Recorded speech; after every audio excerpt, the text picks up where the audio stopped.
Hey guys, how's it going? This is Mike from Morbid Mansion, and for the first time in, what has it been, 4 or 5 years since I've done one of these, I'm bringing back Rancid Reviews, which is a little series where I get up close and personal with these ugly things. So the title is Rancid Reviews, but that doesn't actually have anything to do with the prop. I don't think the props are bad or anything. It's just, I like those, what are they called? Entendres, where they start with the same letter, so that's where the name came from. It's really got nothing to do with the quality of the prop or my opinion on it. So to bring this series back, I decided to start off with one of my favorite props I currently own, the 2006 Gemmy life-sized Count Vigor. I like how they specify that he is, in fact, a vampire on the box. So this guy was sold exclusively at Spirit for 2006 and then sold at various retailers for 2007.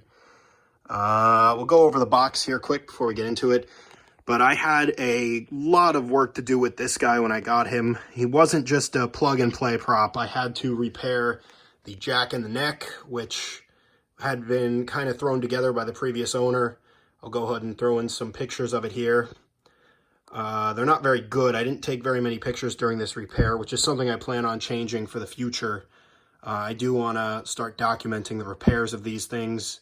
I've just been quick to repair them and just not document it. So I figure some people will probably like to see it. So for the future, I'm going to start doing it as a series, a repair series.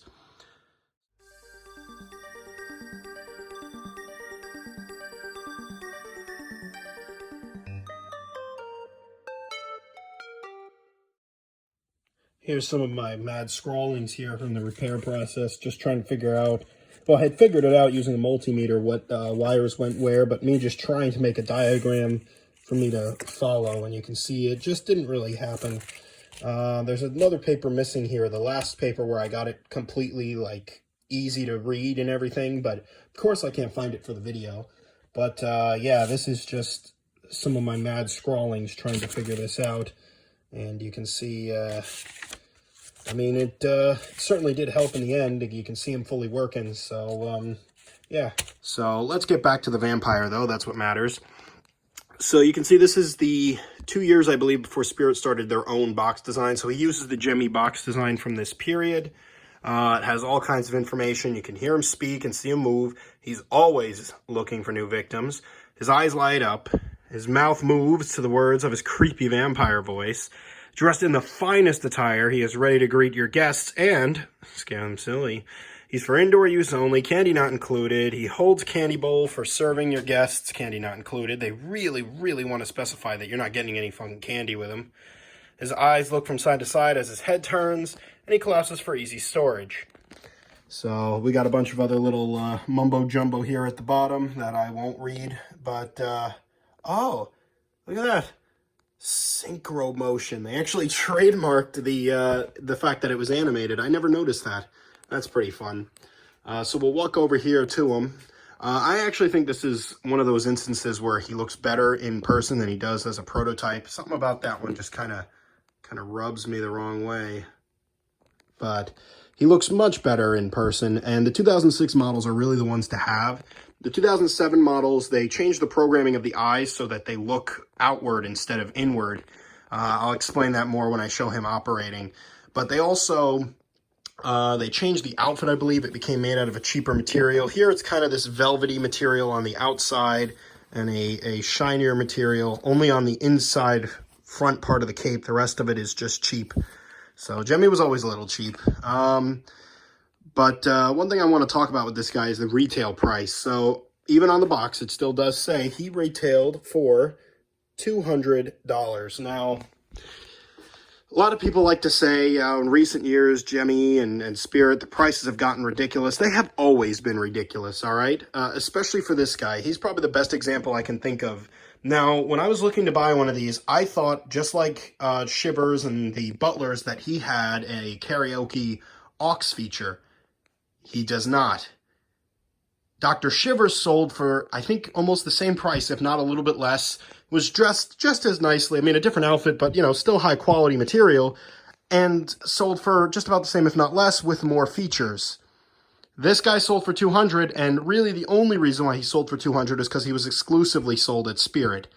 So it's always been that way. At Spirit, things are always more expensive. And I guess you could factor in the fact that they were making them exclusive for that 1 year. But nonetheless, always been a problem with Spirit selling things for very, very, very, very much more than, you know, what it's worth, I guess. So we'll actually start to review him now instead of talking about him. So he uses the same face mold as Dr. Shivers, with just some modifications such as a widow's peak haircut, painted on eyebrows, and with fangs. These fangs are actually hard plastic done up into the bottom of the mask. They're not rubber, which is pretty neat. You can see mine has some scarring there on the face mold. I plan on getting his face repainted at some point, but I just haven't gotten around to it. He's Velcroed all the way down the back here of the suit. And the way they show him in the picture, and the way I see him most of the time, is like this with the collar down. But I mean, he's a vampire, you know. I like to put the collar at least up that way, and then you can always position it out. Like I said, this is some pretty decent quality material. It's better than what you could actually get as a Halloween costume, I would say.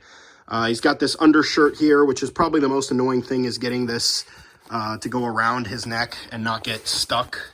It's not a full shirt. It stops. Here, I'll undo the Velcro. I'll show you what I'm talking about.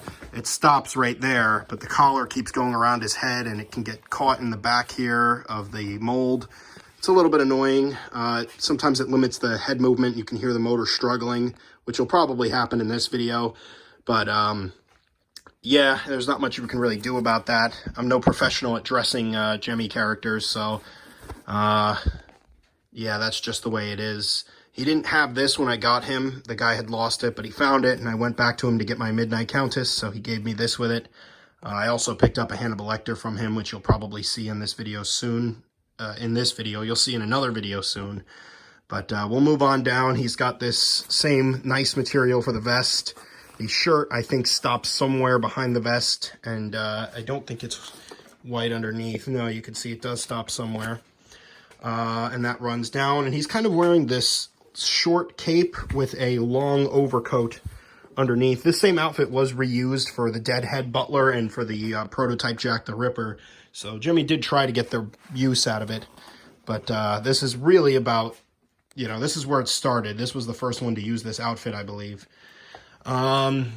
He's got these nice, very, very detailed, look at the veins in there, molded hand here. It's a different mold than what you see, I think, on the Butlers, because he's got his hand outstretched, but I like to keep it down to the side because that's how it's shown in the picture, and he kind of looks weird with it in any other position, so I leave it there.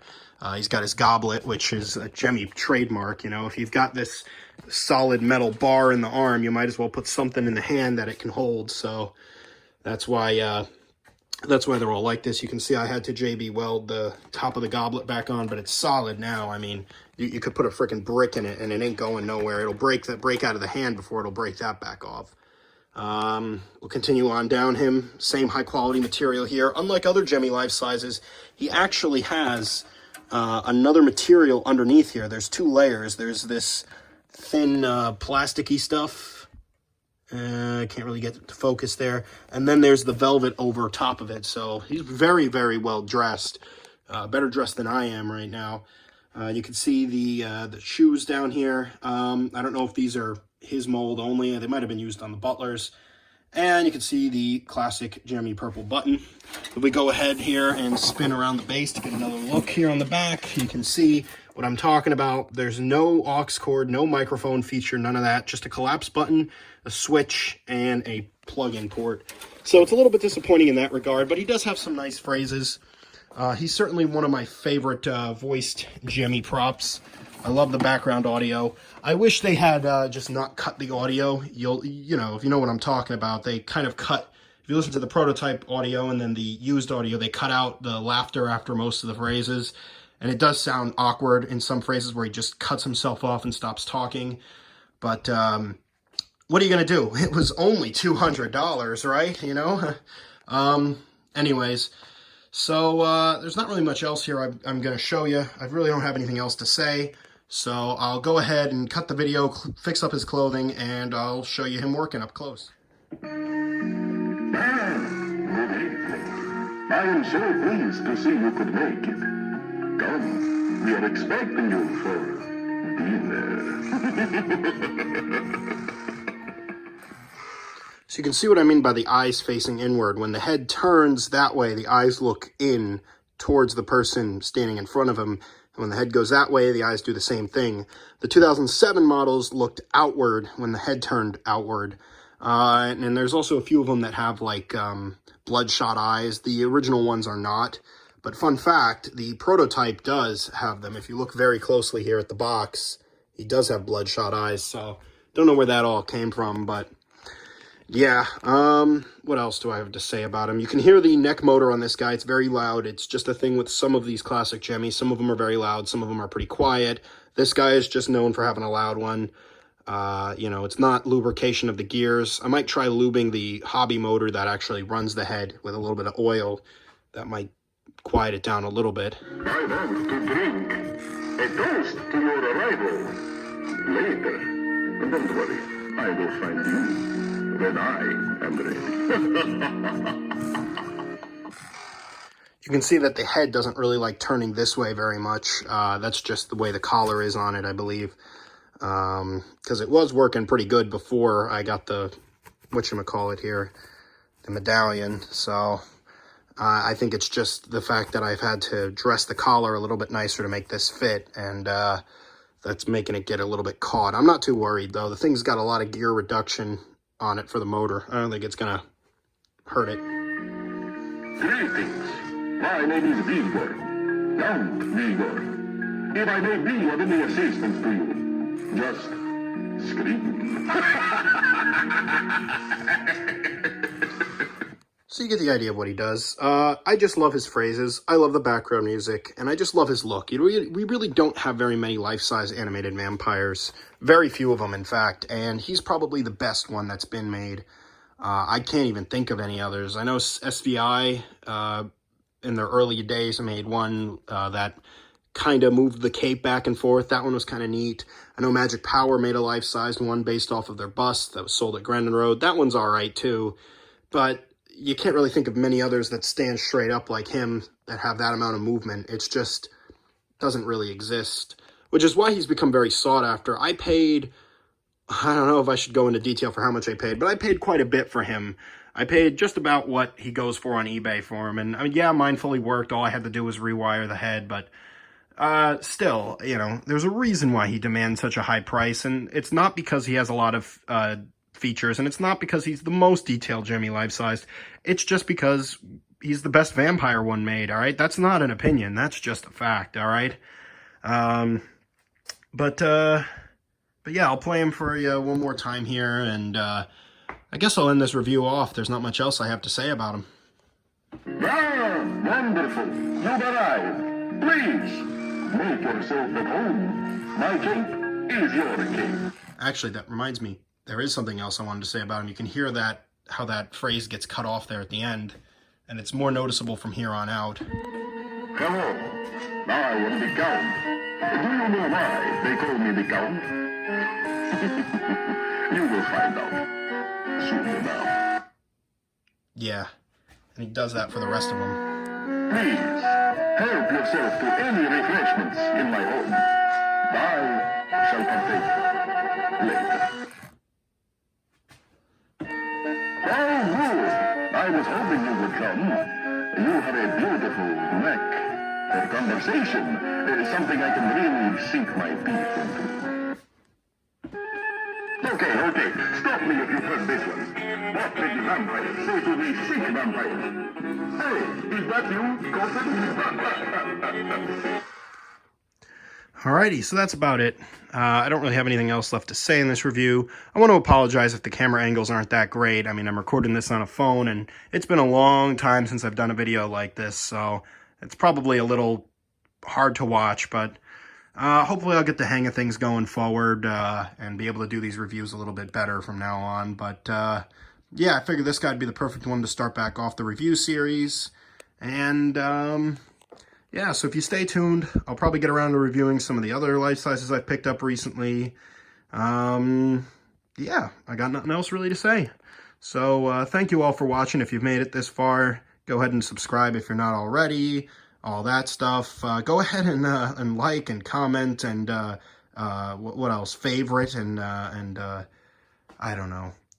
I'm trying to be funny. It's not really coming off very well. I'm going to end the video now. Yeah. Thanks for watching.